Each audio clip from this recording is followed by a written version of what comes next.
And the Warriors could have used Steph Curry last night. That is one of the more bizarre endings of a season that's had a lot of bizarre moments in it so far. Wow. I mean, that was really, that's letting go of the rope in spectacular fashion. Well, that's spending the whole night trying to get the rope, and then finally getting the rope, and then letting go of it at the end. Because they were looking up at the Jazz most of the evening. And in fact, I think they were down 10 with about 8 minutes to go, and then they were playing, try to catch you from behind basically in that entire fourth quarter, and the problem with that game last night for the Warriors is they actually had a few moments, a few things that were going to be great stories if you can frame it and wrap it around a win. I mean, Jordan Poole looked pretty darn good starting for Klay starting for not Klay, but see, I'm already going. I'm already ahead of where I'm actually talking. Klay Thompson's a problem. I mean, I don't know how else to say it. Does he have as much house credit as a player can have? He does. But I think that the Golden State Warriors, let me just ask you right straight up, can they turn this season around as currently constructed? Now, we haven't even reached Christmas dinner yet. There's a lot of NBA season still in front of us. But they got a 7-game stretch coming up here where 0-7 is more realistic than 5-2. A lot more realistic. 0-7 could happen in the next 7 games. It really could. It's so on its way to being a 2-5 record that if you could sell me 3-4 right now, I would buy it for twice the price, no questions asked. Tell me how many times Andrew Wiggins is playing, and I can give you a better idea. But if he comes back after the Celtics game, I think they'll be okay, because I think he's that important to them. I'm assuming that Curry will be back, and I'm assuming Green will be back. If that's the case, they're still okay. And it's not like the Jazz and the Blazers are going to stay where they are much longer. But if Wiggins is out for any significant amount of time, I think they're in trouble, because I think Wiggins matters to them that much. They took James Wiseman, who from the minute he has joined the NBA has just been riding the struggle bus. I mean, that's it. It's just a constant ride on the struggle bus for James Wiseman. So they thought we were going to make life a little bit easier on him, get him out of the spotlight. We're going to send him to the G League for a little while. But last night, shorthanded as they were, they decided that they were going to recall him and have him join the big club. We talked about how just a lack of star power in last night's game was probably going to buy James Wiseman a good chunk of minutes to see what he can do. And James Wiseman got 5 minutes last night. 5 minutes. How is that supposed to help James Wiseman's confidence? How? How is that a good thing to do to that guy? Let me tell you what the problem is with James Wiseman. They don't like him. They don't trust him.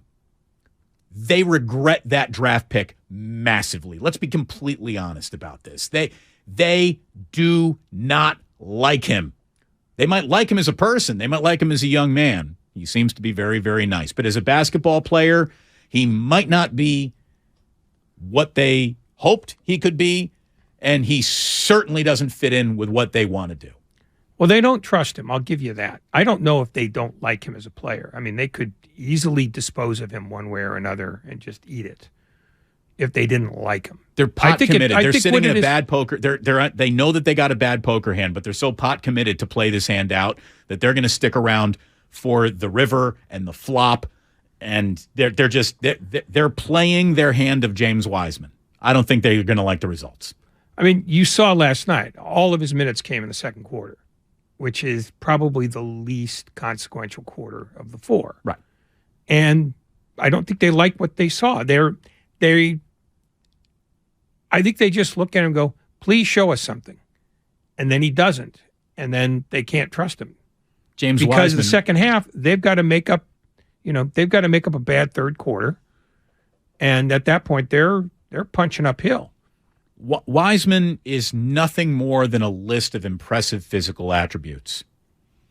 Does he have skills that you think would easily translate into him being a good ready to play in this league player? He does, but it ain't happening. Now it's still young and early in his career, and for a young big to come into this league, it's a lot harder than a young guard, that's for sure. But there is a level of something should be happening by now that we just don't see out of that guy. Or that they don't see out of it. They don't see. Exactly. Forget about what we see, right? Yeah, I mean, that's essentially it. I mean, there were certainly chances where they could have played him in the second half if they believed that he could give them something useful.